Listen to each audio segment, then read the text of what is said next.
অবশেষে প্রকাশ পেয়েছে শাহজালাল বিজ্ঞান ও প্রযুক্তি বিশ্ববিদ্যালয় এর 2024-25 শিক্ষাবর্ষের ভর্তি পরীক্ষার বা ভর্তি বিজ্ঞপ্তি।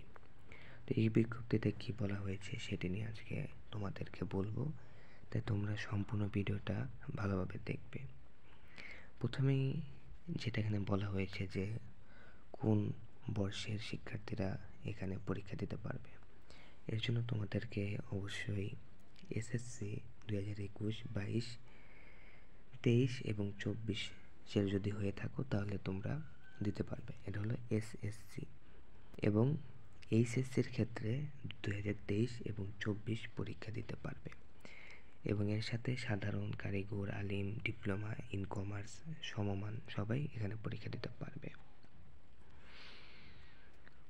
এবং এই ভর্তি পরীক্ষাটা 2 ইউনিটে হবে। একটা ইউনিট হলো এ ইউনিট আর একটা ইউনিট হলো বি ইউনিট। এ ইউনিটে শুধু সায়েন্সের স্টুডেন্টরা পরীক্ষা দিতে পারবে, আর বি ইউনিটে সকল গ্রুপের শিক্ষার্থীরা পরীক্ষা দিতে পারবে। সে হতে পারে বিজ্ঞান, মানবিক, বাণিজ্য, যে কোনো। তোমাদের আবেদন শুরু হবে 5 জানুয়ারি 2025 সাল থেকে এবং এটা চলবে 25 জানুয়ারি 2025 পর্যন্ত রাত 12টা। অর্থাৎ জানুয়ারি মাসের 5 তারিখ থেকে 25 তারিখ পর্যন্ত তোমরা আবেদন করতে পারবে। এবং সকল বিষয় ভর্তি সংক্রান্ত সকল তথ্য তোমরা কি এই admission.sas.edu.bd-তে পেয়ে যাবে। অর্থাৎ তোমরা যে তোমাদের ভর্তি আবেদনটা এই অ্যাড্রেসে গিয়ে তোমাদের করতে হবে। এবং তারপরে একটা ফি আছে, সেই ফিটা দিয়ে অ্যাডমিট কার্ডটা ডাউনলোড করতে পারবে। তো 24-25 শিক্ষাবর্ষের ভর্তি পরীক্ষার তারিখ এবং কোন ইউনিটে কত টাকা লাগবে সেটা নিয়ে কথা বলবো। প্রথমে এখানে বলা হয়েছে এ ইউনিট। এ ইউনিট পরীক্ষা হবে 22 তারিখ শনিবার সকাল 10টা থেকে 11:30।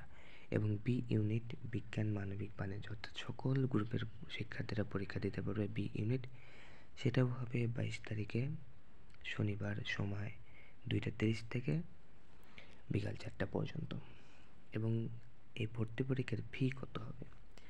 তো এ ইউনিট আবার 2 ভাগে বিভক্ত হয়েছে। একটা হলো এ অন, যেখানে শুধু সায়েন্সের পরীক্ষা দিতে পারবে, সেটা হলো 1250 টাকা হলো ভর্তি ফি। আর এ টু বলতে বিজ্ঞান এবং যারা আর্কিটেকচার নিয়ে পড়তে চায় বা আর্কিটেকচারের পরীক্ষাটা দিতে চায় সেই জন্য হলো 1400 টাকা। এবং বি ইউনিটের জন্য রয়েছে 1200 টাকা। তো এই ছিল আজকের এই ভিডিও, সাস্টের ভর্তি বিজ্ঞপ্তি। আর তোমাদের ভর্তি আবেদন 5 জানুয়ারি থেকে 25 জানুয়ারি এবং করতে পারবে। তো এই ছিল আজকের এই ভিডিও। আশা করি তোমাদের বোঝাতে পেরেছি এবং এরপরে আরও বিস্তারিতভাবে বলা হবে। তার জন্য তোমরা এই ইউটিউব চ্যানেলটা সাবস্ক্রাইব করে রাখো এবং কোনো কিছু না বুঝলে কমেন্ট করো।